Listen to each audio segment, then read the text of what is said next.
allons nous lever tous et nous allons chanter au cantique Gloire à Dieu, le numéro 408 de notre recueil Gloire à Dieu. Le numéro 408.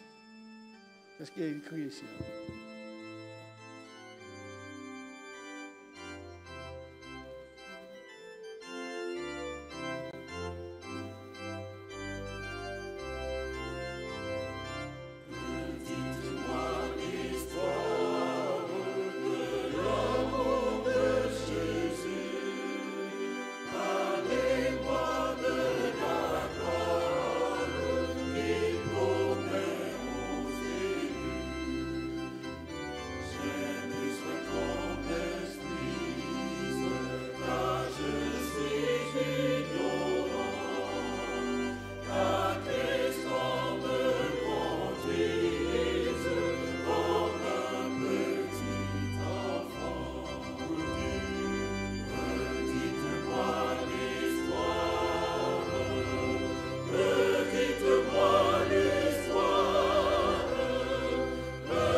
Seigneur, tu vas prier le Seigneur pour ce message, pour l'enseignement plutôt.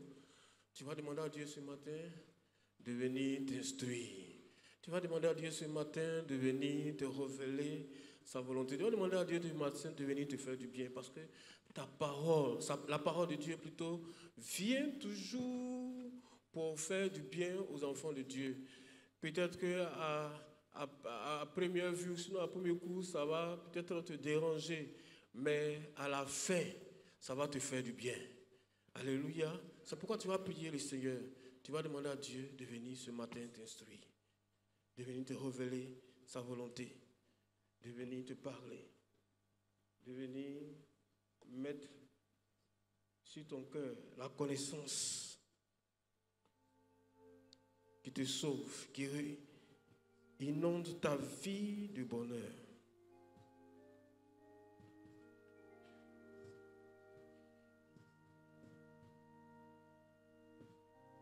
Bien-aimé, ton Dieu est merveilleux. Pendant que tu pries, tu vas avec nous prendre l'attitude qui te convient, mais il est bon d'être reconnaissant à Dieu. Il est bon de le louer, de le célébrer. Il est bon d'adorer le Seigneur. Dieu est le gage de notre bonheur. Il est le gage de notre paix. Il est le gage de notre sécurité. C'est lui seul qui peut nous faire absolument le bien. Notre joie et notre bonheur procèdent de notre communion avec lui, et de sa grâce et de sa faveur. Adorons le Seigneur. Ma joie, mon bonheur, c'est toi, Jésus. Oh, il n'y a aucun sauveur comme toi. Oui.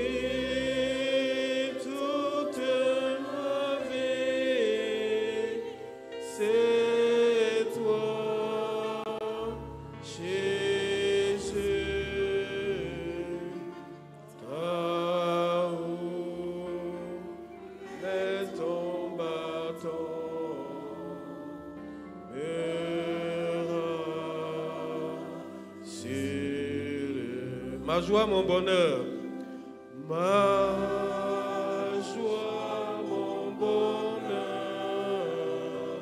c'est toi, Jésus. Oh, il n'y a aucun sauveur comme toi. Oui, toute ma vie, c'est toi, Jésus. Ta houle est ton bâton me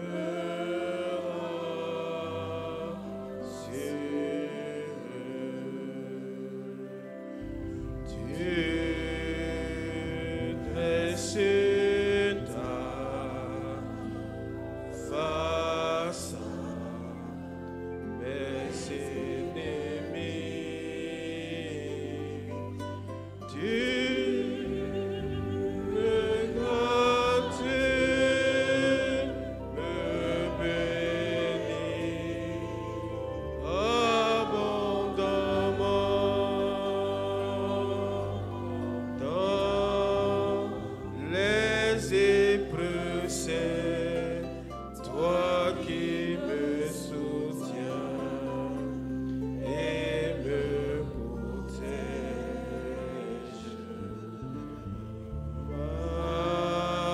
Ma joie, mon bonheur, c'est toi, Jésus. Tu dresses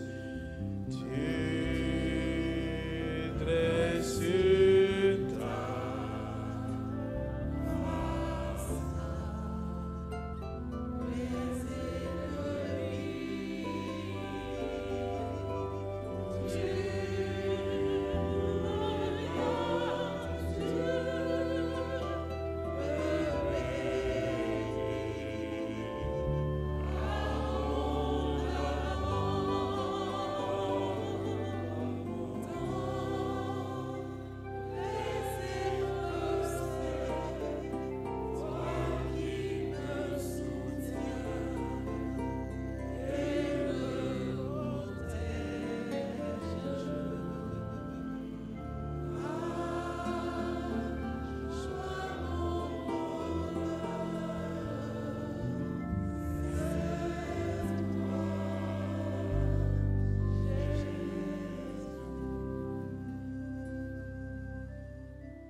Seigneur, ce matin, nous sommes dans ton sanctuaire, nous sommes devant ta face. Parce que nous avons compris une vérité essentielle. C'est toi notre bonheur. C'est toi, Seigneur Jésus, notre vie. C'est toi, Seigneur, notre bonheur et notre vie. C'est toi notre tout. Seigneur, par toi, nous sommes plus qu'heureux. Avec toi, nous avons, Seigneur, le salut. Seigneur, tu es tout notre bien. Tu es tout pour nous. Nous le confessons, nous le proclamons, nous le déclarons, Seigneur Dieu des armées. Nous le confirmons, nous l'attestons, Seigneur Dieu Tout-Puissant. Tu es tout, Seigneur, pour nous. Ce matin, nous voulons l'exprimer. Nous voulons, Seigneur Dieu, le démontrer. Et nous voulons recevoir cette vérité dans nos cœurs, dans nos vies. Relâche ta parole, Seigneur, de grâce en nous. Et permets que, Seigneur, ta vérité demeure le seul fondement de notre action, de notre vie sur cette terre. Conduis-nous, Seigneur, selon ta parole. Bénis-nous dans le nom de Jésus-Christ. Et que tout ce qui s'oppose, Seigneur, à cette vérité, à ta connaissance, Seigneur, soit abattu devant ta sainteté, ton autorité, ta souveraineté. Gloire et honneur te soient rendus, majesté, au nom de Jésus-Christ. Amen. Tu peux t'asseoir dans la paix, dans la joie, dans le bonheur. Que Dieu te bénisse. Que Dieu te rende très, très heureux. Alléluia. Que Dieu te bénisse. Que le Seigneur te rende très, très heureux. Alléluia. Dans la vie d'un homme, il doit savoir des choses, des principes. Et sur ces principes-là, sinon avec ces principes, il doit fonder sa vie, baser sa vie. C'est vrai, l'un des principes, c'est que Jésus t'aime. Alléluia, c'est très important. Jésus t'aime. Alléluia. Voilà, dis à ton voisin, à ta voisine, Jésus m'aime. Voilà, maintenant, celui qui ne t'a pas dit ça, c'est que Jésus ne l'aime pas bien, il n'a pas l'assurance, l'amour de Christ en lui, c'est son affaire. Mais toi, dis-le avec force et avec conviction, Jésus m'aime. Voilà, malgré tout ce que tu peux penser de moi, malgré tout ce que tu vois, malgré tout ce qu'on t'a dit sur moi, Jésus m'aime. Et l'amour de Christ me suffit. Dis-le encore à ton voisin, à ta voisine. Et puis l'une des vérités, c'est que Satan est un menteur. Satan est un grand menteur. Voilà, Satan est un menteur. Satan ment. Il ment, Satan ment. Toute la force de Satan, toute l'énergie de Satan, c'est de nous faire croire le contraire de ce que Dieu dit. De nous faire douter de la parole de notre Dieu. De nous faire adopter une attitude contraire à la volonté de Dieu. C'est ça, tout ce que Satan sait faire. C'est un grand menteur. C'est un menteur. Il est mauvais. Il ne se tient pas dans la vérité. Satan passe tout son temps à nous tromper, à nous blaguer, pour emprunter des chemins tortueux, afin que nous soyons malheureux. Mais il a menti. Et il a échoué au nom de Jésus. Il faut lui dire, Satan, tu as échoué au nom de Jésus.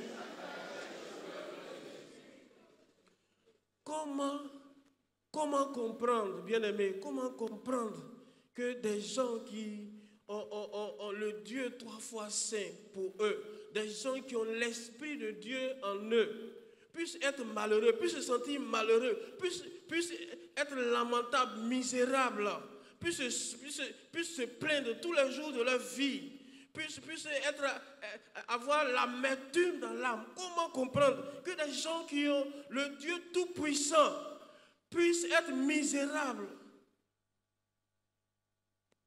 Comment vous pouvez expliquer ça? Si quelqu'un a une explication, dans la main, il va nous la donner. Même nous, les pasteurs, quelquefois, on est ignorants par rapport à certaines choses. Comment un chrétien peut être malheureux? Comment un chrétien peut être apeuré? Comment un chrétien peut être misérable? Comment?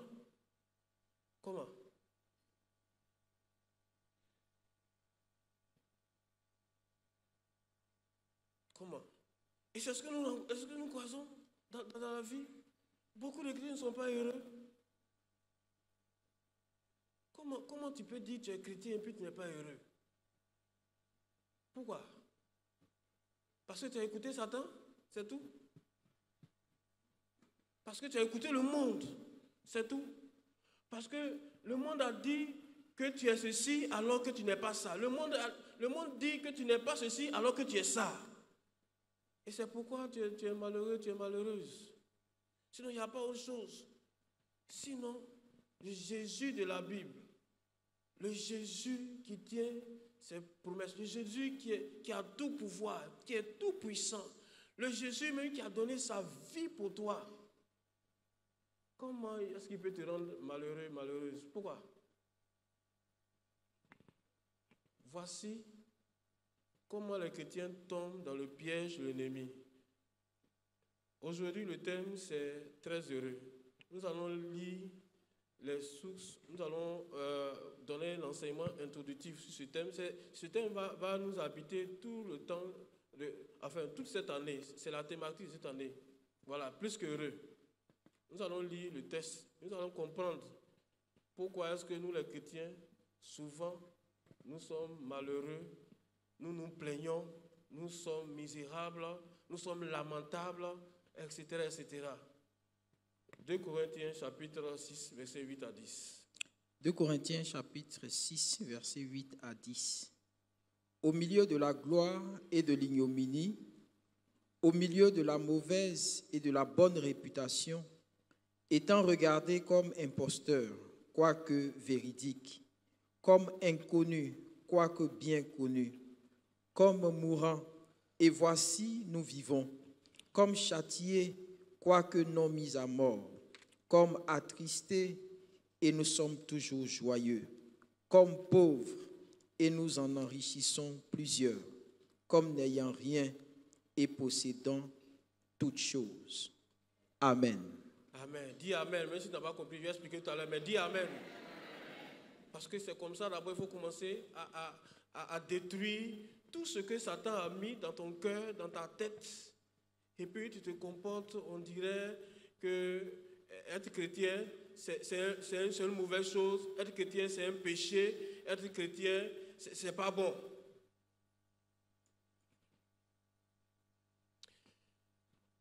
Bien, mais le texte que nous avons lu parle d'une situation. Mais je vais d'abord revenir sur Paul. C'est Paul qui a écrit cela. C'est la deuxième correspondance. C'est même la troisième. Mais il y a une lettre qu'on n'a pas retrouvée malheureusement. Donc, c'est la deuxième correspondance officiellement de Paul aux chrétiens de Corinthe. Paul a écrit donc pour défendre son ministère et son apostolat. Paul a été quelqu'un qui était très zélé. Voilà, il a été très zélé pour Satan. Il a participé à l'assassinat de beaucoup de chrétiens. Et c'est dans cette entreprise-là, c'est dans l'une de ces entreprises de maîtres d'assassinat que le Seigneur l'a croisé sur le chemin de Damas. Et puis, il a été terrassé. Et donc, Paul, son zèle a été donc sublimé et il a été zélé pour le bien, il a été zélé pour Dieu. Paul a été beaucoup persécuté, il a beaucoup travaillé vraiment pour le Seigneur. C'est l'apôtre qui nous a laissé beaucoup plus de traces. Voilà, tant au niveau de ses œuvres que de ses écrits. Paul a été persécuté. Les gens ont attaqué sa vie. Il dit, mais il a combattu contre les bêtes féroces à Éphèse. C'est-à-dire que, non content d'avoir été attaqué spirituellement, Paul a été attaqué physiquement. Satan a envoyé des bêtes féroces contre lui pour le tuer, pour le dévorer. Et en plus, il a subi beaucoup de persécutions. Les gens, vous avez vu dans Actes que quelquefois il est obligé de fuir. Voilà, quelquefois on l'a mis dans le panier et puis on l'a fait descendre tout le long d'une muraille pour sauver sa vie. Et il a été persécuté par un groupe, une catégorie de chrétiens, surtout les judéo-chrétiens. Ils ont dit, Paul, c'est un faux apôtre, même, ce n'est pas un apôtre, parce qu'il n'a pas mangé, il n'a pas bu avec Jésus, il n'a pas marché avec Jésus. son apôtre l'a quitté où? C'est un faux, c'est un menteur, c'est un usurpateur, etc., etc. Donc Paul a souffert beaucoup. Dans tous les cas, c'est comme ça. Parce qu'il a fait souffrir beaucoup de chrétiens là. Tout se perd sur cette terre, avant de trouver celui qui est assis sur le grand trône blanc. Ne pensez pas que, puisqu'on a Christ, puisqu'on a Jésus, et que c'est fini. Ce n'est pas fini. Hein. La justice de Dieu, bien aimé, la Bible dit, considérez la bonté et la sévérité de Dieu. Ne pensez pas que on va faire beaucoup de bêtises, beaucoup de conneries sur cette terre, et puis c'est fini, on va aller au paradis facilement. Non, hein. La justice de Dieu est aussi agissante que son amour. Alléluia. Voilà, c'est pourquoi tu peux être sauvé, tu vas être sauvé, mais il faut que justice soit faite. Donc, pendant que nous sommes sur la terre-ci, faisons le maximum de bien, évitons le mal. David a été un homme selon le cœur de Dieu. Mais Dieu lui a dit, l'épée ne quittera jamais ta maison. Et pour commencer, c'est son fils Absalom qui s'est levé contre lui. David était obligé de fuir devant son fils Absalom. Il a pris la fuite, il était un exilé. À cause de ce qu'il a fait à Uri et à Bathsheba. Donc, bien aimé, le bonheur commence d'abord par le fait de faire du bien à autrui, d'aimer autrui. Ce n'est pas une affaire de karma. Je ne vais pas venir à ce niveau-là. Voilà, ne pensez même pas au karma. N'allez même pas là-bas. Donc, Paul a été quelqu'un qui a été zélé pour le Seigneur. Mais le Seigneur aussi l'a utilisé d'une manière merveilleuse, d'une manière glorieuse. La Bible déclare que quand Paul passe, même son ombre guérissait les malades. Alléluia. Paul a ressuscité les morts. Dieu a utilisé Paul de manière extraordinaire. Eu égard à son engagement, à son dévouement et à sa foi. Bien aimé, dans le texte que nous avons lu, nous parle d'une situation ambivalente au niveau de la vie chrétienne. Paul a écrit à des chrétiens qui vivent des situations opposées ou contradictoires. Mais en réalité, la situation ou les situations que vivaient les chrétiens de Corinthe et que nous vivons nous aussi en cette période de fin du monde, fin des temps, procèdent d'abord de notre communion avec le Seigneur et puis ensuite de ce que le monde nous fait, de ce que Satan même nous fait. J'explique. Nous les chrétiens, en principe, nous sommes bien. Alléluia. Je dis, nous les chrétiens, nous sommes bien. Nous sommes heureux. Nous sommes bénis. Nous sommes sauvés. Ça ne nous donne pas d'être en joie. Ce n'est pas une source de joie. Ce n'est pas une source de bonheur. Ce n'est pas une source de réjouissance, ça.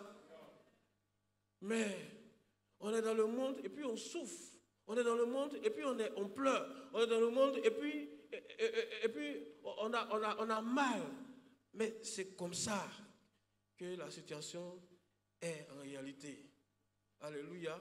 C'est comme ça la vie de chrétien. Mais pourquoi est-ce que le chrétien est dans cette situation? Et quelle attitude devons adopter véritablement en tant que des chrétiens? Nous allons voir donc dans les détails, comme je l'ai dit, c'est l'enseignement introductif. Donc, nous allons voir pourquoi et comment un chrétien doit être heureux ou plus qu'heureux. Alléluia. Nous allons expliquer ce superlatif, plus qu'heureux. Parce qu'en réalité, si les hommes de ce monde pensent qu'ils sont heureux, nous les chrétiens, nous devons être plus qu'heureux. Alléluia. Si les gens de ce monde, avec leur pouvoir, avec leur argent, avec leur position, pensent qu'ils sont heureux, nous les chrétiens devons être plus heureux. Alléluia. Je vais expliquer tout ça tout à l'heure. De sorte que faut pas laisser quelqu'un transformer ton visage en tu manges, tu es en train de manger gnagna. Alléluia. Faut pas laisser quelqu'un gâcher ton bonheur, bien-aimé. Faut pas laisser quelqu'un gâcher ta joie tous les jours. Alléluia. Donc, dans le texte que nous avons lu, nous avons deux situations antinomiques. L'antinomie, ce sont deux idées contraires ou bien opposées, deux idées de pensée, deux situations contraires ou bien opposées. Voilà, c'est pas, dans tous les cas, on l'a beaucoup dit. Donc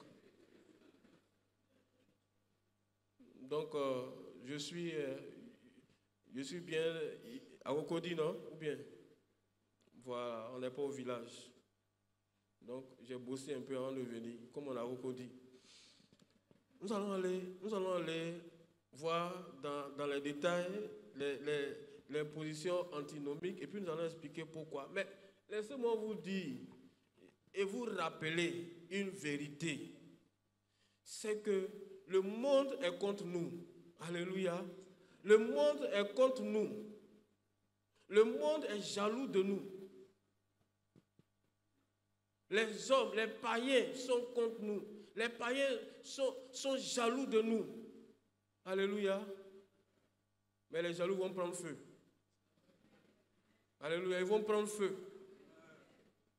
Parce que nous, là, on va aller, on va continuer, on sera devant. Alléluia. Voilà, on va avancer malgré eux. On sera toujours heureux sur notre chemin. Voilà, on va vous dire tout à l'heure quel est ce chemin que nous allons emprunter. Et puis Satan même, lui-même, là même, c'est connu.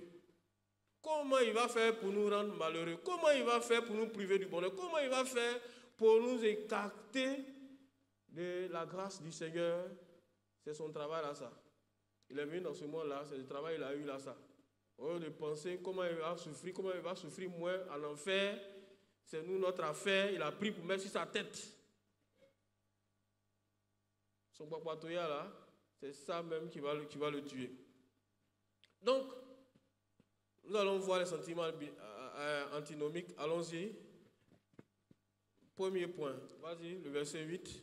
Au milieu de la gloire et de l'ignominie. Nous sommes au milieu de la gloire. Nous les chrétiens, nous sommes au milieu de la gloire et puis au milieu de l'ignominie. La gloire, c'est le contraire de l'ignominie. L'ignominie, c'est la honte, c'est l'humiliation. Or, la gloire, c'est l'élévation par essence. Nous les chrétiens, nous sommes concernés par ces deux sentiments. Nous avons la gloire de Christ, parce que la Bible dit Christ en nous, l'espérance de la gloire. Nous avons la gloire de Christ. Christ est en nous. Donc le Dieu de gloire est en nous. Donc nous aussi, nous sommes glorieux. Alléluia. Alléluia. On ne va pas voir quelqu'un qui fabrique parfum, qui sentit mauvais. Ou bien, vous avez vu ça où? Tous ceux qui travaillent en parfumerie, bon, je n'ai pas fait de publicité, ils sentent bien, ils sentent bon. Voilà. Donc, nous reflétons la gloire de Christ. Nous reflétons la gloire de Christ. C'est pour cela que, quand tu dis à un petit sorcier, hey, il tremble. Quand tu dis à un démon, va là-bas, il s'en va. Ou bien il veut te demander, chef, je n'ai qu'à faire quoi? Tu dis, bon, fous le camp, sort, et puis il s'en va. C'est cette gloire-là, cette présence du Saint-Esprit en nous qui nous donne véritablement d'être élevés à la dimension du Seigneur. Mais en même temps, nous sommes au milieu de l'ignominie. Nous sommes humiliés, nous sommes rabaissés. On nous critique à longueur de journée, on nous humilie. On fait tout pour que nous ayons honte de notre statut de chrétien. Il y a des chrétiens qui se cachent. Il y a des chrétiens qui n'osent même pas afficher qu'ils sont chrétiens. Comme si être chrétien, c'est un péché. Et puis comment on appelle, les PD, les homosexuels, ils se promènent, ils font défiler, ils font gay pride. Le monde est heureux, le monde les accompagne. On les protège. On envoie protège, mais les chrétiens, mettez-vous dans la rue et puis faites défiler, vous allez voir sans autorisation, vous allez comprendre.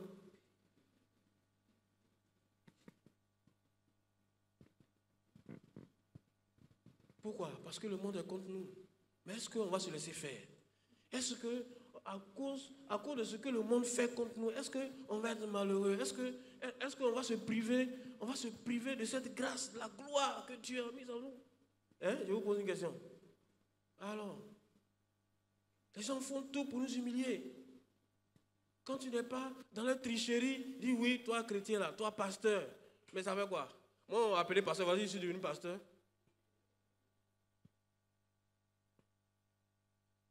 Que ce soit au lycée comme à l'université. Quand on était en Afrique, on composait, les gens faisaient défense en ligne. Je me déplaçais, puis j'allais au fond de l'amphi. C'est là-bas que je m'asseyais pour composer. Il y a un pasteur, il y a un pasteur. Je ne suis pas devenu pasteur, c'est une bonne chose. Quelquefois, les païens prophétisent, il faut dire Amen. Ou bien, c'est pas bien d'être pasteur. Pourquoi quand vos enfants veulent devenir pasteur, vous dites, hey, je ne veux pas? Pourquoi? Il y a des gens qui ne veulent même pas porter habit même de leur église, pour qu'on sache que c'est des chrétiens. Pourquoi? Tu fais quoi? Et puis tu as peur qu'on t'identifie comme chrétien. Tu fais quoi? Qu'est-ce que tu fais? Dans le monde, que tu fais quoi? Quand j'étais à l'intérieur, à plusieurs reprises, j'ai des bien-aimés qui m'ont appelé pour dire, ah, j'ai mon frère qui a été affecté, je ne sais pas là-bas, cherche-le. Aïe. Donc, il est un chrétien qui a été affecté à l'intérieur, c'est nous, on doit le chercher. Il est perdu, on doit le chercher pour qu'il vienne à l'église. C'est quoi ça?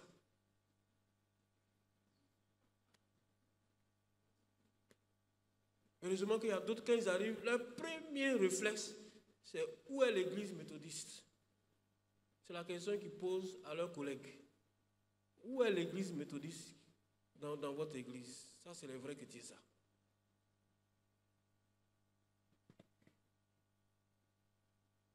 Toi, tu sors de ton cadre, tu es à l'intérieur, et puis ton premier réflexe,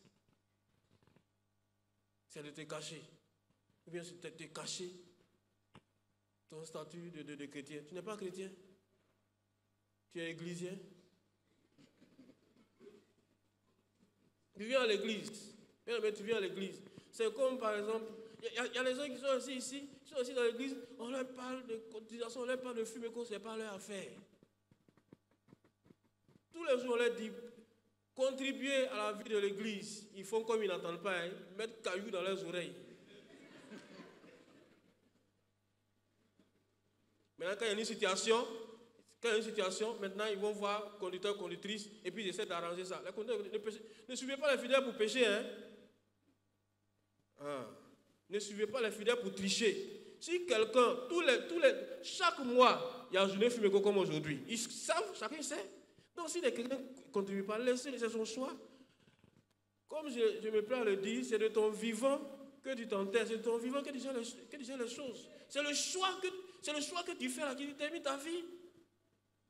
Si ton vivant, tu ne contribues pas à la vie de l'église, mais si tu décèdes là, faut pas, on va venir nous déranger. Ne dérangez pas les conducteurs, ne dérangez pas les pasteurs. Parce que c'est votre choix. Et dites ça au membre de la famille. Il a choisi d'être sympathisant. Parce que dans l'église, il y a le statut de sympathisant. On peut venir à l'église parce qu'il y a l'ambiance, la chorale sonne bien, on danse un peu, on se trémousse un peu, et puis on sort, on est heureux. Si c'est là que je tombe, on est ok. Et bien, c'est sérieux. Faut pas, on va se fatiguer, puis ne nous fatiguons pas. Hein? On a peu de temps pour vivre. Laissez ce temps-là, on va être joyeux, on va travailler, on va avec ceux qui ont compris l'évangile, et puis on va les accompagner sur le chemin du paradis. Depuis, on vous dit, faites ceci, changez, vous ne voulez pas. Et puis quand il y a une situation, hein, vous voulez nous faire mentir, vous voulez nous faire tricher, vous voulez nous faire commettre le péché. Pourquoi? Dis à ton voisin, pourquoi tu fais ça?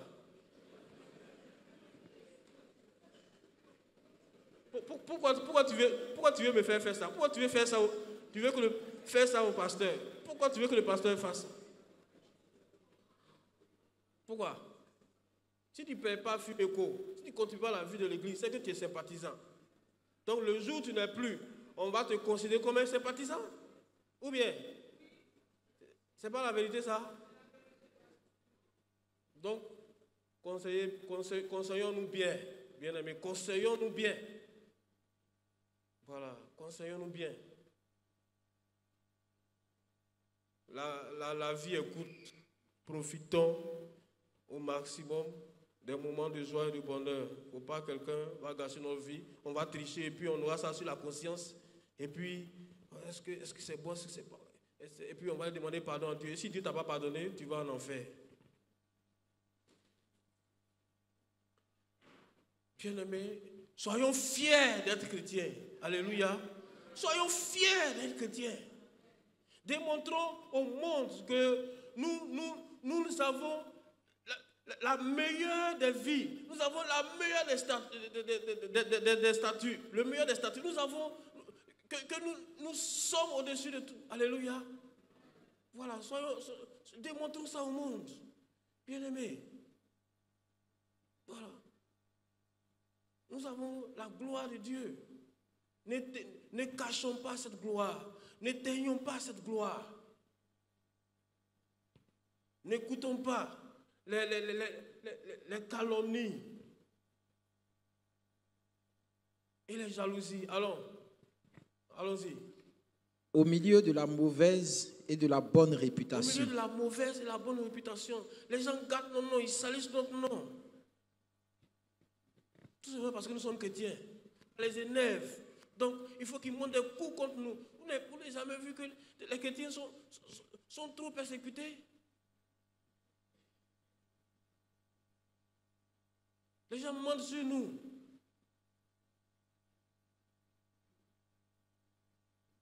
Mais est-ce qu'on va les écouter?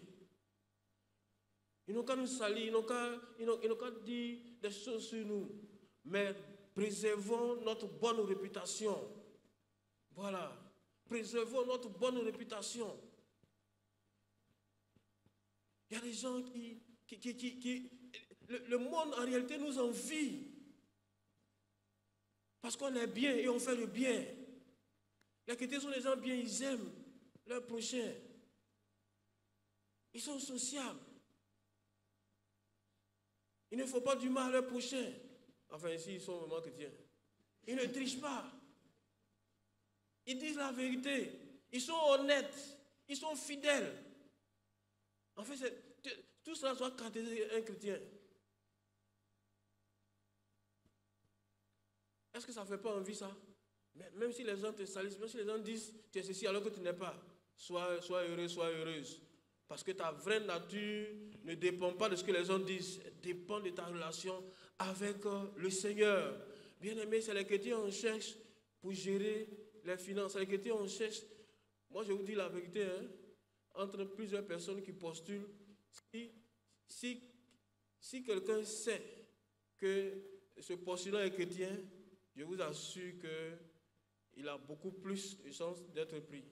Parce qu'on se dit, un chrétien, il est honnête. En principe. Je dis bien en principe.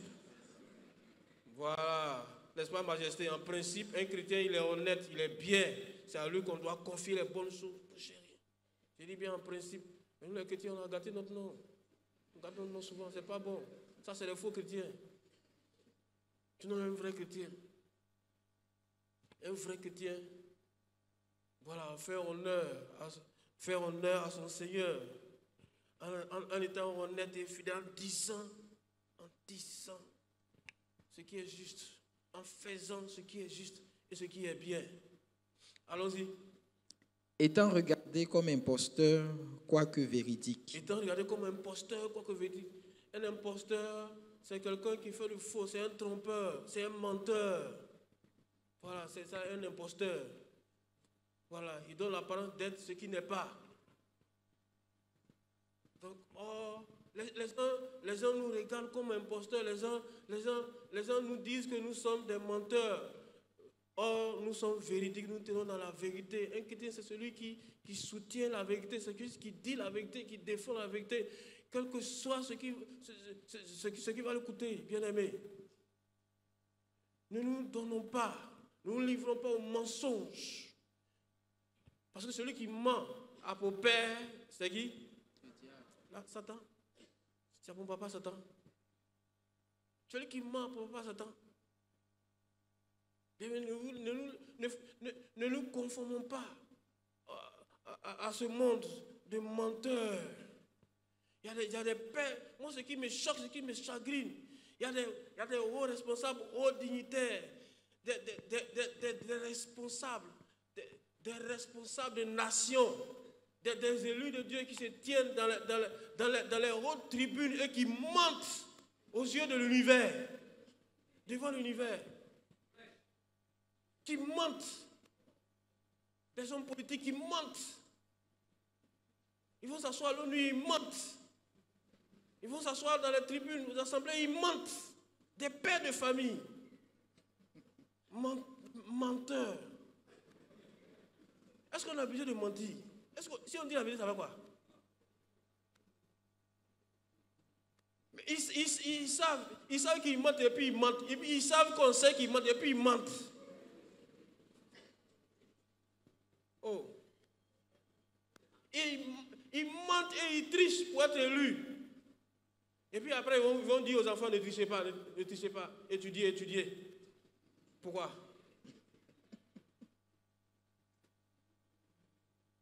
Parce qu'on voit tout ce qui passe dans la nation ici, on voit. On voit. On sait qui a été élu honnêtement, qui n'a pas été élu honnêtement. Ce n'est pas les hommes qui font les élections. Les enfants, les élèves maintenant, ils votent. Ils votent. Ceux qui ont triché, ils les connaissent. Et puis tu vas t'asseoir pour dire aux enfants, étudiez, ne trichez pas. Alors que toi-même, tu es le père de la tricherie, ou bien la mère de la tricherie. Oh. Où va la société? Bien-aimés, nous les chrétiens, nous sommes des hommes de vérité. Nous tenons dans la vérité. Nous avons pour Père le Dieu de vérité. Il faut que nous quittions le mensonge et l'imposture.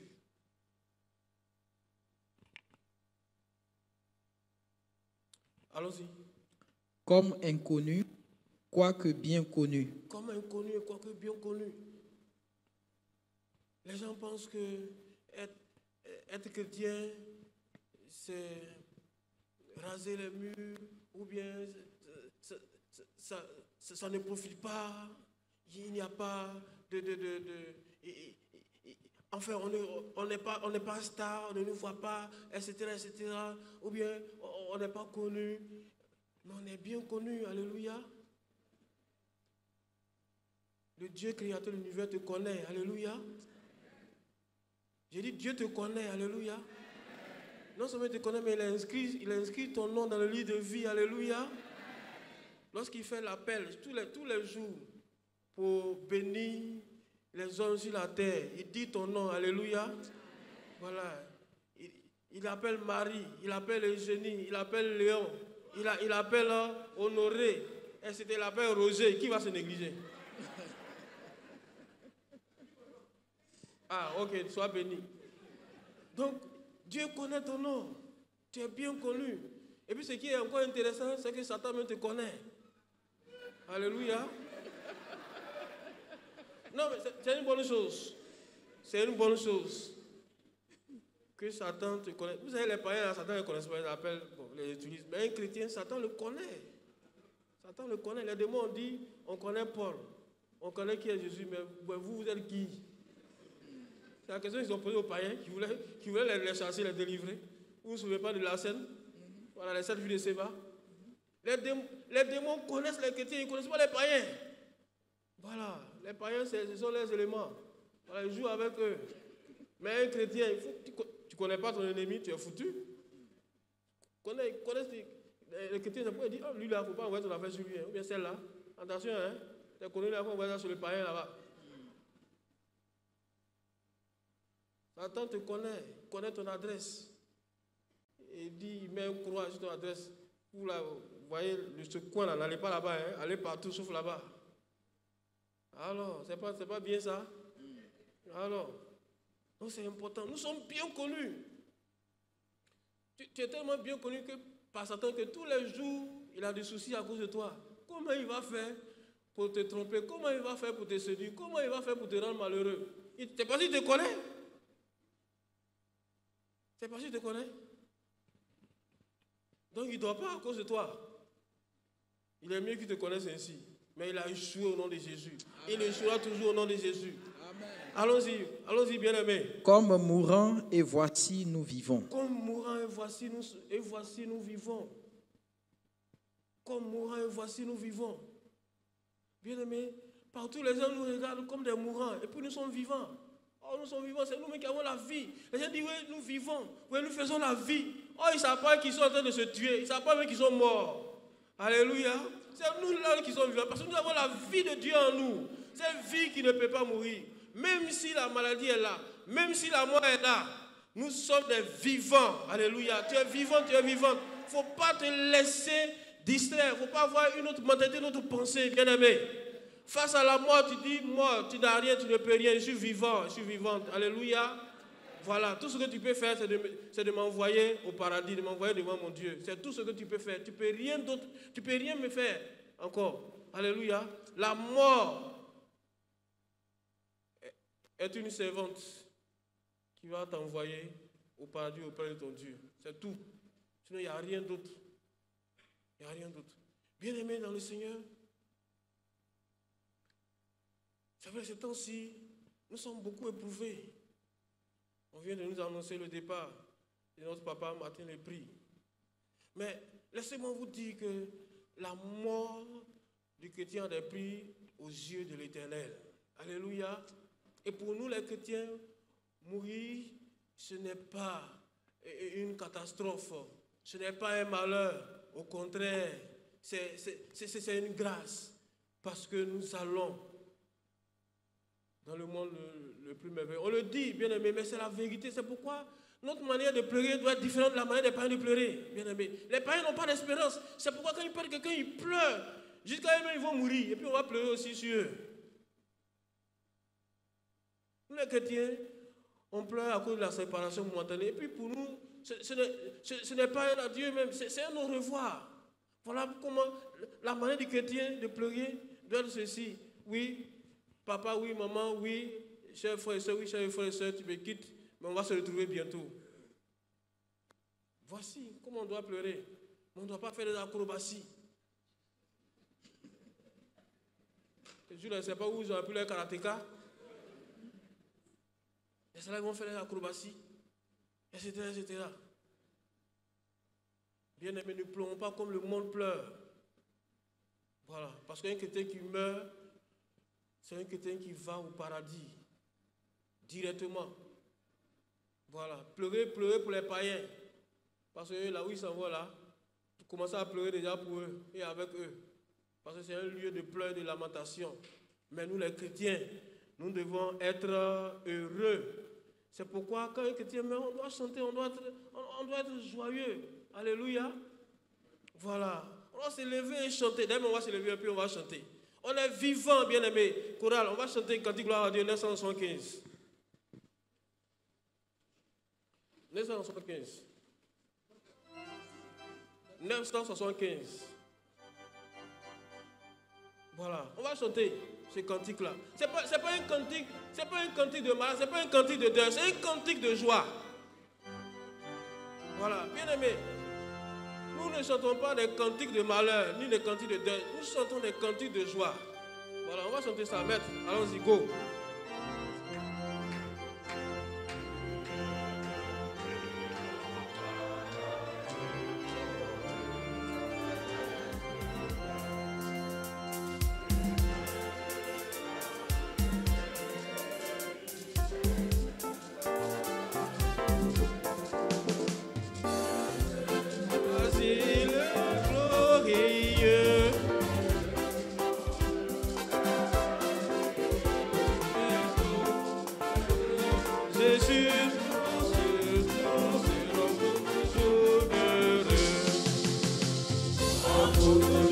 Heureux, oui, pour toujours heureux,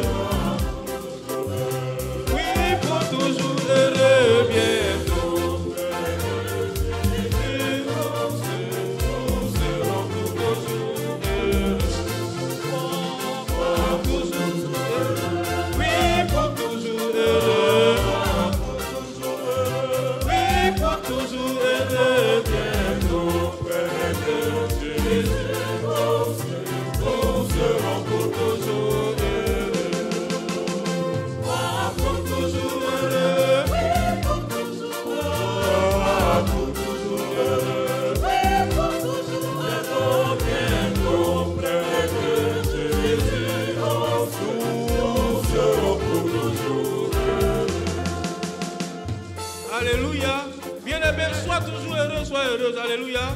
Voilà. Maître, merci beaucoup. Assois-toi un instant d'abord. Ça, on a dansé pour montrer à Satan qu'on n'est pas malheureux, qu'on est heureux. Après, on va danser pour Jésus tout à l'heure. Satan est un menteur. Il nous fait croire que la mort, c'est une mauvaise chose. C'est pour le païen qui est une mauvaise chose. Pour le chrétien, c'est une bonne chose. Alléluia. Qui ne veut pas aller au paradis? Qui ne veut pas aller au paradis? Qui ne veut pas aller au paradis? Alors, notre prière, c'est que tu meurs véritablement de la mort des chrétiens. Selon la volonté de Dieu. Tu ne meurs pas prématurément. Voilà. Si ton heure est arrivée, si le Seigneur dit que si ton heure est arrivée, il faut partir dans la joie. Et puis, il faut qu'on t'accompagne dans la joie. Voilà, parce que les anges accueillent le chrétien dans la joie lorsqu'il quitte ce bas monde. C'est ça qui est la vérité. Ne suivons pas le monde pour nous tromper, pour nous rendre malheureux. Quand on perd quelqu'un ou bien quand il nous faut partir. Vous savez, j'ai étudié, je suis allé encore à l'école, je ne sais pas qui m'a dit même d'aller encore à l'école. Tellement c'est trop chaud. Priez pour moi. On dit qu'on va faire papier, on va avoir doctorat. Donc on nous a mis encore à l'école, c'est pas facile. Je salue tous les docteurs. C'est comme ça que vous avez souffert. Et Dieu vous bénisse. Tous les docteurs, Dieu vous bénisse. Et je vous respecte. À partir d'aujourd'hui, je vous respecte. Donc, on a donné un livre à étudier, La vie après la vie, de Mondi. Et c'est un blanc qui a écrit. Son témoignage, il a rencontré toutes les personnes qui ont fait l'expérience de la mort qui sont revenues. Et la question, à chaque fois, il a posé la question à ces gens-là. C'est un Américain, ce sont les Blancs qui ont fait l'expérience. Ce n'est pas les Africains pour dire qu'ils ont vu l'esprit de mort. C'est les Blancs eux-mêmes qui racontent. Ils ont dit ce qu'ils ont vu quand ils sont morts, parce qu'ils ont été déclarés cliniquement morts. Voilà. On était prêts à aller les enterrer. Et puis ils sont revenus à la vie. Ce qu'ils ont vu, j'aurai le temps de peut-être d'exposer là. Ce qu'ils ont vu. Et puis, quand il leur a demandé, mais tu étais content de revenir sur la terre? Eux tous ont dit, jamais. Jamais. Si ça ne tenait qu'à eux, là, j'allais rester là-bas. Parce qu'ils ont vu le monde qu'ils ont vu là, non, c'est indescriptible, c'est trop merveilleux. Et parce qu'ils ont appelé, celui qui est là à Paris, ils ont appelé l'être de lumière. Et quand l'être de lumière lui a dit de retourner, il n'était pas content. Il n'était pas content. Mais comme ça ne dépend pas de celui qui les a appelés là-bas, et puis il a dit de retourner, donc ils sont venus quand même. Bien aimé. Les gens veulent nous faire croire que la mort, c'est autre chose que ce que la Bible décrit. C'est pourquoi Paul a dit qu'il a été enlevé au 3e ciel. Il a vu des choses indescriptibles, ineffables. Je me rends compte de cette phrase. Pourquoi Paul a dit la mort est un gain. Qu'il veut aller même auprès du Seigneur. Il comprend pourquoi Paul a dit ça. Parce que ce qu'il a vu là-bas, ce qu'il a vu au paradis là, certainement, il a fait palabre avec le Seigneur avant de revenir. Le Seigneur dit, va, il dit, je ne vais pas, va, je ne vais pas, va, je ne vais pas. Jusqu'à, pouf, on l'a jeté sur la terre ici. Au milieu des hommes méchants, mauvais. Donc, bien aimés, nous sommes vivants. Nous ne sommes pas des mourants, nous sommes bien vivants. Voilà. Ne pensez pas le contraire, ne croyez pas le contraire. C'est nous qui avons la vie, les autres sont morts. Oui, allons-y rapidement. Comme châtié, quoique non mis à mort. Comme châtié, quoique non mis à mort. Les gens nous châtient, mais bon, on est quand même vivants. Allons-y. Comme attristés, et nous sommes toujours joyeux. Comme attristés, toujours joyeux. Les gens font tout pour nous énerver, ils font tout pour nous rendre tristes.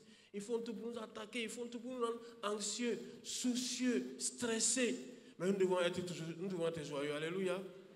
Celui qui a cette espérance, celui qui a Jésus-Christ, comment peut-il être malheureux? Comment peut-il écouter Satan? Comment peut-il écouter le monde? Comment peut-il regarder à sa situation? Comment peut-il regarder sur la terre alors qu'au ciel, il y a quelqu'un qui pense à lui, qui fait tout pour lui? Comment peut-il être attristé ou malheureux alors qu'il a tout pour être joyeux et toujours joyeux? C'est pourquoi Paul a dit dans sa correspondance aux Thessaloniciens, soyez toujours joyeux. C'est pourquoi il a dit ça. Soyez toujours joyeux. Oui, allons-y. Comme pauvres, et nous en enrichissons plusieurs. Comme pauvres, et nous en enrichissons plusieurs. Ça me fait mal que les chrétiens ne savent pas qu'il est riche, qu'il est super riche. Ça me fait mal. Parce que justement, le monde nous trompe. Le monde pense qu'être riche, c'est avoir beaucoup d'or. C'est avoir un compte en banque fourni. C'est ça la richesse. Ça c'est pour eux, c'est leur norme. C'est leur canon pour mesurer la richesse. Mais nous, dans notre richesse, c'est pas ça. Hein? Alléluia. Voilà, c'est pas ça. C'est pas ça. Nous sommes riches, nous sommes très riches. Voilà. Notre richesse, c'est Jésus. Alléluia. Nous possédons Jésus. Nous sommes riches. Nous possédons la vie éternelle. Nous sommes riches. Nous possédons l'amour de Dieu. Nous sommes riches. Le monde n'a pas tout ça. Le monde n'a pas tout ça. Le monde, lui, s'appuie sur les richesses de ce monde. Où la teigne va ronger, détruire, etc., etc. Ça peut même finir. On a vu les gens qui étaient milliardaires, ils sont devenus rien. On a vu les gens qui possédaient tout, ils possédaient des immeubles, des châteaux. Rien aujourd'hui. Ou bien, je n'ai pas dit nom de quelqu'un. Vous-même connaissez? Alors, comment on peut posséder des châteaux, on peut posséder des millions, et puis se retrouver le lendemain rien, et puis on pense que c'est l'argent qui peut faire le bonheur. Vous voyez comment le monde est trompeur avec ses biens évanescents.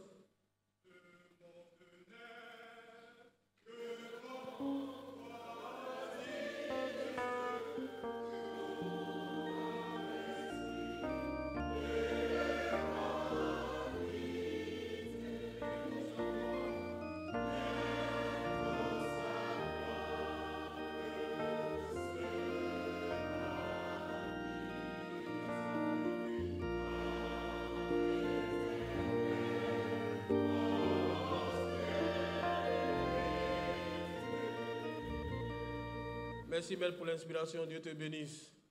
Oui, allons-y, on termine. Comme n'ayant rien et possédant toutes choses. Comme étant démunis, n'ayant rien, et pourtant nous possédons tout.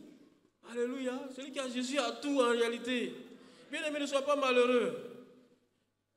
Il y a des gens qui disent, moi, oh, je n'ai rien. Oh, tu as Jésus. Oh, tu ne sais pas que tu possèdes tout. Parce que tu possèdes Jésus. Et tu te lamentes tous les jours, tu pleures. Tous les jours, tu es aigri. Tous les jours, tu murmures.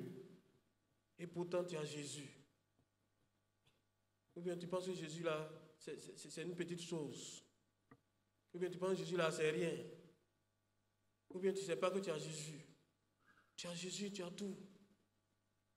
Comment ne pas être heureux alors que tu as Jésus? Et puis ceux qui n'ont pas Jésus là, ils sont les plus heureux. Ils sont dans les rues, ils sont joyeux, ils chantent, ils dansent, etc. S'ils dansent, il faut danser avec eux. Ou bien tu danses comme eux. Non, pardon, ne danse pas avec eux. Tu danses comme eux. Alléluia. Danser avec eux, ça veut dire tu te mets avec eux. C'est pas ça. Tu danses aussi. Voilà. S'ils dansent, toi aussi, tu danses aussi. S'ils chantent, tu chantes aussi. S'ils chantent leur coupé décalé, tu chantes les chorales les cantiques de la chorale du jubilé. Alléluia. Voilà. S'ils mettent leur musique à fond, leur musique païenne à fond, tu mets ta musique chrétienne à fond aussi. Comment? On va pas se laisser faire? On va pas se laisser faire? On va pas se laisser faire? Il faut qu'on leur montre que nous sommes plus heureux qu'eux.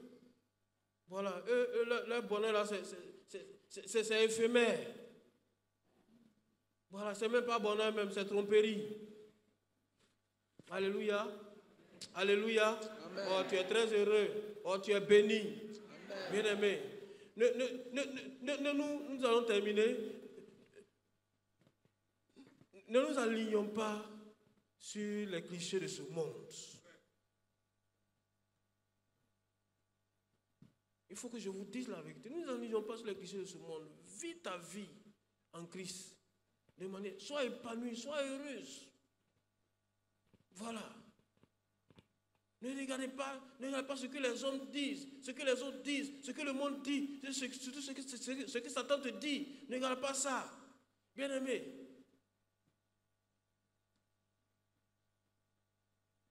Sois heureux, sois heureuse. Même si tu n'es pas marié. Ce n'est pas marié qui donne le bonheur. Je dis c'est vrai. Sinon les gens n'avaient pas divorcé. Tellement les gens veulent divorcer. Si Maria donnait le bonheur, n'allait pas divorcer. J'ai parlé de l'argent. J'ai parlé d'autres choses, bien de situations sociales, bien de positions sociales. Bien aimé, n'enviez pas les gens. Voilà. Si Dieu les a bénis, ok, Dieu les a bénis. Mais toi, de ta position, bénis aussi Dieu. Et sois heureux, sois content. Alléluia. Voilà. Moi, je n'envie pas quelqu'un. Je dis merci à Dieu pour ma situation. Je dis merci à Dieu pour ta situation. Si quelqu'un est président, qui rend gloire à Dieu pour sa situation. Mais moi, je ne l'envie pas. Notre professeur d'éthique, il me disait la semaine passée, il dit, vous là, cessez de critiquer, de condamner les présidents. Actuellement, là, les présidents, ils ont des problèmes. Ils ont des problèmes. D'ailleurs, même, ne cherchez même pas à être à leur place. Ils ont des problèmes, ils ne dorment pas. Comment quelqu'un qui, lorsqu'il doit sortir, des militaires derrière lui, il n'a même pas d'intimité. Toi, tu peux sortir, te prendre dans la rue, il n'y a rien, tu peux te balader à la plage. Mais eux, il faut toujours qu'il y ait des gens avec eux. Où est l'intimité là? Priez pour eux. Il a dit priez pour eux. Ils ont des problèmes. Ils ont des problèmes à l'intérieur, ils ont des problèmes à l'extérieur. Tellement il subit la pression. Il faut légaliser l'homosexualité, sinon on te gbait. Prions pour eux, bien-aimés. Prions pour eux. Voilà. Et puis ne les enviez pas, au contraire. Ils ne dorment pas. Je ne sais pas comment ils gèrent le stress. Mais en tout cas, chacun a reçu son sacerdoce. Ils n'ont qu'à se débrouiller comme moi-même je me débrouille ici. Que Dieu nous bénisse, alléluia. Soyons toujours heureux. Je termine par ce témoignage. Pour ceux qui voyagent à Londres, à la cathédrale de Westminster, vous pouvez aller vérifier si vous allez en Angleterre. Il y a une plaque de pierre qui porte cette inscription. Une plaque de pierre qui porte cette inscription. Miserimus, c'est-à-dire très malheureux, dans une cathédrale. C'est tout ce qui est rapporté au sujet du mort qui, pourtant, a eu l'honneur d'être enterré dans une des plus célèbres sanctuaires de la chrétienté. Ça, c'est une inscription tombale. Et cette inscription tombale, la plaque là, l'épitaphe, c'est très malheureux. Dans les catacombes de Rome, c'est-à-dire dans les souterrains de Rome qui ont servi donc, au lieu de persécution et d'ensevelissement des chrétiens d'alors, parce qu'il y a une persécution qui était abattue sur la chrétienté, voilà, dans l'Antiquité, à cause justement de leur foi. Voici ce que les archéologues ont découvert sur un mur gravé. Ils ont l'expression latine felicissima, c'est-à-dire très heureux. Felicissimas, très heureux. Il y a une différence, bien aimé. Très malheureux, très heureux. Les chrétiens qui étaient persécutés, et puis ils étaient heureux. Ce n'était pas des masos qui prenaient plaisir à la douleur et à la souffrance. Ils étaient persécutés, on les tuait, on les massacrait, mais ils étaient très heureux. Quel est le secret de leur bonheur? C'est Jésus. C'est Jésus, ils avaient Jésus. Ils n'avaient rien aux yeux du monde, mais pourtant ils avaient tout, ils avaient Jésus. Ils étaient heureux. Ceux qui étaient dans les palais, ils étaient très malheureux. Et les chrétiens étaient heureux. Ma prière ce matin, c'est que tu sois comme eux.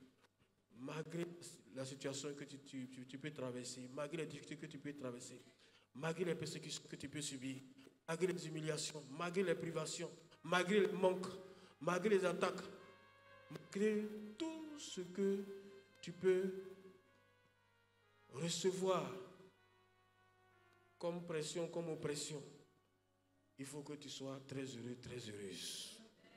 Parce que tu as Jésus. Jésus est ton bonheur. Jésus est tout pour toi. Il est tout ton bien. Il ne faut pas laisser Satan te faire douter de cela. Et puis, marcher dans le monde comme si être chrétien, c'est un péché, c'est la pire des choses à faire. Bien-aimé, lève-toi, on va danser un coup. Voilà, pour montrer à Jésus qu'on a bien fait de le suivre, de le servir. Voilà, maître, on va danser à la gloire de Jésus. Voilà, ça sera notre prière d'aujourd'hui. Aujourd'hui, on va prier en dansant. Alléluia. Voilà, la danse aussi, c'est une prière. Même si ce n'est pas danser comme moi, bouge un peu quand même. Alléluia. Voilà, on va danser à la gloire de Jésus. Et ma prière, c'est que tous les jours, tu danses comme ça. À chaque instant, tu danses comme ça. Dans toutes les situations, tu danses comme ça. Que lorsque Satan t'attaque, tu danses comme ça. Lorsque les gens t'insultent, tu danses comme ça. Lorsque les gens mettent le doute dans ton esprit, tu danses comme ça. Alléluia. Dieu sera glorifié. Satan sera énervé. Et puis le Seigneur va te bénir. Alléluia. Voilà, on va danser. Ma joie, mon bonheur, ma joie, mon bonheur, c'est toi, Jésus. Ah, il n'y a aucun sauveur comme toi. Et toute ma vie, c'est toi, Jésus. Là-haut, les hommes ma joie, mon bonheur, ma joie, mon bonheur, c'est toi, Jésus. Toi, il n'y a aucun sauveur comme toi. Et toute ma vie, c'est toi, Jésus. Là-haut, les hommes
Danse un peu, danse un peu.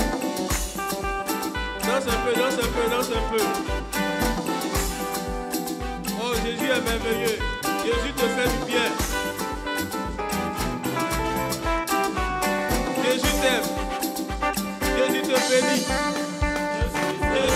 ta joie, ta vie. Dans son amour, il m'a tout pardonné. Voilà pourquoi je me mets à chanter. Je suis heureux car Jésus m'a sauvé. Je suis heureux car Jésus m'a sauvé. Dans son amour, il m'a tout pardonné. Voilà pourquoi je me mets à chanter. Je suis heureux car Jésus m'a sauvé. Oui, j'aime l'homme de Galilée. Oui, j'aime l'homme de Galilée. Mon fardeau enlevé, mes péchés effacés. Oui, j'aime l'homme de Galilée. Mes péchés effacés. Oui, j'aime l'homme de Galilée.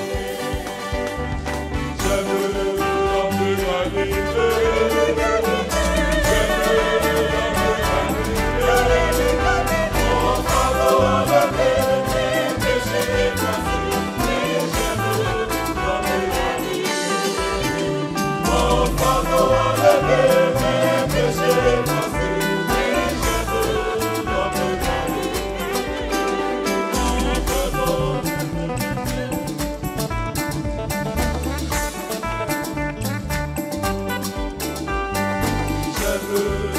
de Galilée.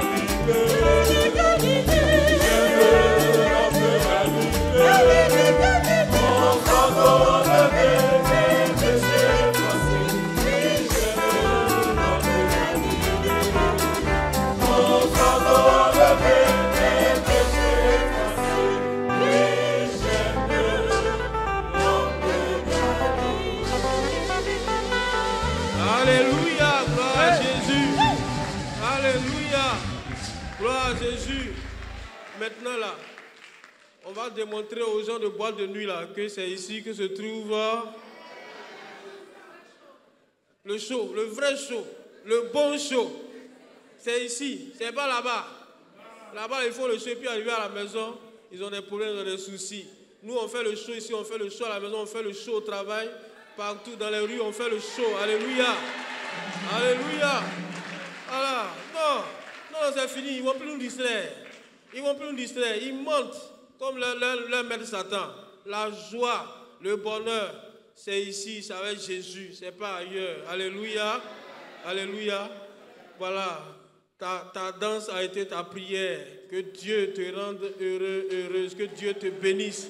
Que Dieu t'accorde le bonheur dont tu as besoin, que Dieu soit avec toi. Réjouis-toi dans le Seigneur tous les jours de ta vie. Ne laisse pas ton bonheur et ta joie être soumis aux circonstances de la vie. Parce que Jésus ne va pas et ne vient pas, il est toujours avec toi.